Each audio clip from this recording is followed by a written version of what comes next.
Bonjour à tous, aujourd'hui je vais faire une critique de film. Je vais faire la critique du film La menace fantôme, qui est donc Star Wars 1.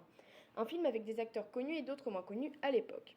Avec Liam Neeson dans le rôle de Qui-Gon Jinn, Ewan McGregor dans le rôle de Obi-Wan Kenobi, Jack Lloyd dans le rôle du jeune Anakin Skywalker, Natalie Portman dans le rôle de Padmé Amidala, Ian McDiarmid dans le rôle de Palpatine, Anthony Daniels dans le rôle de C3PO et Kenny Baker dans le rôle de R2D2.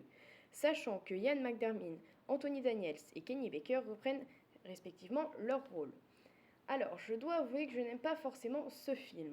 Donc, dans une première partie de la vidéo, je vais expliquer pourquoi je ne l'aime pas et qu'est-ce qui fait que je ne l'aime pas. Et dans une deuxième partie, ce que j'adore dans ce film. Premièrement, je trouve que pour un film Star Wars, qui est d'ailleurs le premier selon l'histoire, il y a énormément de politique. Même si c'est un peu obligatoire pour expliquer bien correctement le film. Mais je trouve qu'à certains moments, ils appuient plus sur la politique que sur l'histoire du film elle-même. Deuxièmement, je trouve que certains personnages ne sont pas assez développés, comme Qui-Gon Jinn et Dark Maul, même si quand on regarde The Clone Wars, on en apprend un peu plus sur Dark Maul. Alors que sur Qui-Gon Jinn, on n'en sait rien, on n'a pas beaucoup plus d'informations, à moins d'avoir lu les livres. Après, comme je disais tout à l'heure, il y a des choses que j'adore dans ce film, comme la course de modules sur Tatooine, et ça d'ailleurs, je pense que je ne suis pas la seule à aimer.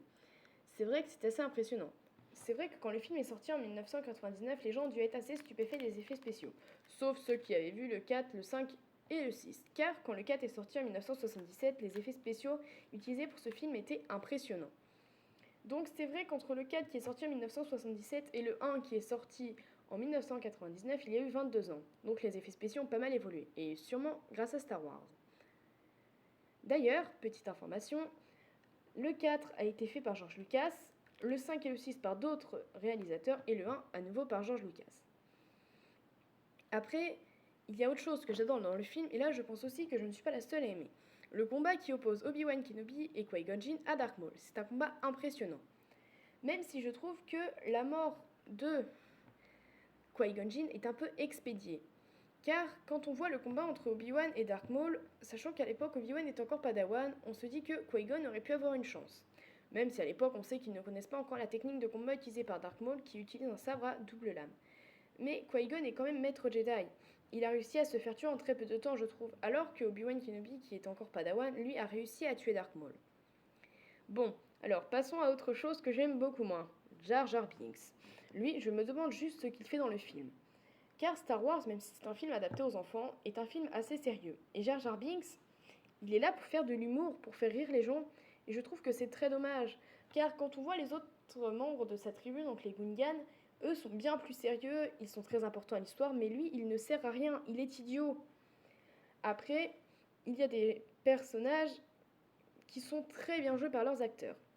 Comme Ian McDiarmid qui joue extrêmement bien Palpatine, Anthony Daniels et Kenny Baker qui jouent extrêmement bien C3PO et R2D2, Liam Neeson qui joue très bien Qui-Gon Jinn, Ewan McGregor qui joue très bien Obi-Wan Kenobi et qui continuera sur les films qui suivent. Après, il y a Jack Lloyd. Alors lui, Jack Lloyd, il joue assez bien son rôle du jeune Anakin Skywalker, même si je trouve qu'à certains moments, il joue un peu moins bien que les autres. Après, il y a le cas de Natalie Portman. J'adore cette actrice, mais je trouve que dans l'épisode 1, ils lui ont donné un rôle pas vraiment à sa hauteur. Donc le rôle de Padmé Amidala. Même si dans l'épisode 2 et l'épisode 3, déjà le rôle de Padmé Amidala est un peu plus à sa hauteur. Déjà, je dois avouer que je n'aime pas beaucoup Padmé Amidala dans l'épisode 1. Mais je trouve que dans l'histoire, le fait que Padmé Amidala utilise une de ses servantes afin de se cacher, je trouve que ça la rend un peu lâche. Sachant qu'elle a été nommée reine de Naboo à 14 ans, je trouve que c'est un peu dommage.